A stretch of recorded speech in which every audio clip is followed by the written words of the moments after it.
The top end of a bar are connected of bar are connected with a capacitor of capacitance C.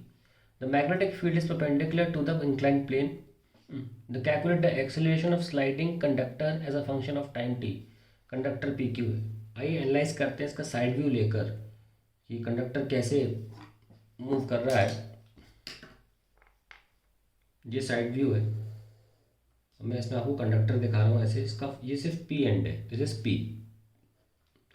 ना ये velocity दे रखी है और साफ साफ दे रखा है कि magnetic field perpendicular to inclined plane है, तो बी. तो सबसे पहले मैं देखूंगा करंट मेरा किस डायरेक्शन में है. और मैं कैसे देखता हूँ, F is equals to minus का ई वी क्रॉस बी की मदद से. अगर मैं इस डायरेक्शन को आई मान लूँ, इसको जे मान लूँ, बाहर के मान लूँ, तो मेरे को मिल जाएगा minus E V I. B कहाँ है, जे में है. So I get minus E V B I cross J is K. पर माइनस ने माइनस के बताया, तो यानी कि इलेक्ट्रॉन्स क्यू एंड पे चले जाएंगे और पी एंड प्लस हो जाएगा. तो पी एंड प्लस हुआ तो उसका मतलब करंट मेरी तरफ आ रहा है. तो मैं इसको कलर कर देता हूँ ये दिखाने के लिए कि रेड मतलब current is coming towards me. ठीक है. और यहाँ पे मैं ऐसे दिखा सकता हूँ करंट ऐसे जा रहा है. अब अगर करंट ऐसे जा रहा है के की तरफ, तो अब मैं ये भी बता सकता हूँ कि फोर्स मेरा मैग्नेटिक फील्ड की मौजूदगी में इस वायर पे कहाँ लगेगा. दैट इज आई एल मेरी तरफ, दैट इज प्लस के क्रॉस बी जे में है जे.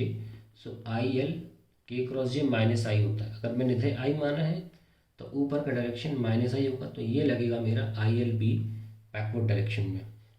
Now I can find out my acceleration net. एक फोर्स नीचे लग रहा है जो हमेशा पता है क्या लगता है, M G sine theta.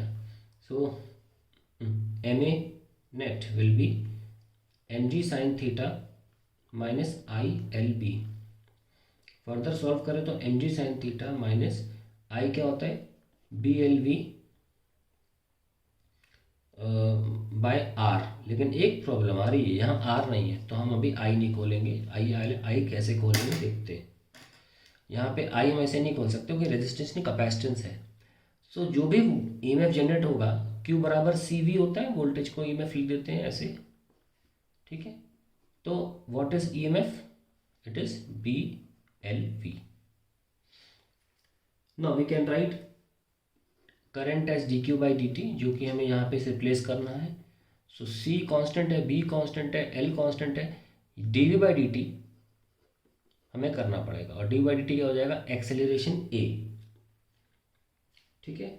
So will write current is equals to C B L acceleration A. That will be the current. और अब हम यहाँ रख सकते हैं इसको सी बी एल ए, फिर से एल और B. So we get M A is equals to M G sine theta minus C B square L square A. अब यहाँ पे हम इसको ये ए और ये ए सेम है. ठीक है. So we get note that कि ये जो वेलोसिटी है, ये वो वेलोसिटी है जो फाइनली जिस पे ये रॉड नीचे आ रही है. इसीलिए इसका डिफरेंशिएशन जो ए मिल रहा है वो इस ए के बराबर है. मतलब ये जो यहाँ पे ए आ रहा है वो ए नेट ही था. वजह ये ए और ये ए नेट वाला ए सेम इसलिए है क्योंकि जिस वेलोसिटी का डिफरेंशिएशन हो रहा है वो वेलोसिटी फाइनली जो अटेन कर रही है ये rod, current carrying rod.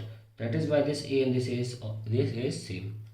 So now we can write M A plus C B square L square A is equals to M G sine theta. और finally acceleration we get is M G sine theta upon M plus C B square L square. And that is the required answer. Now there are certain things which we should focus on.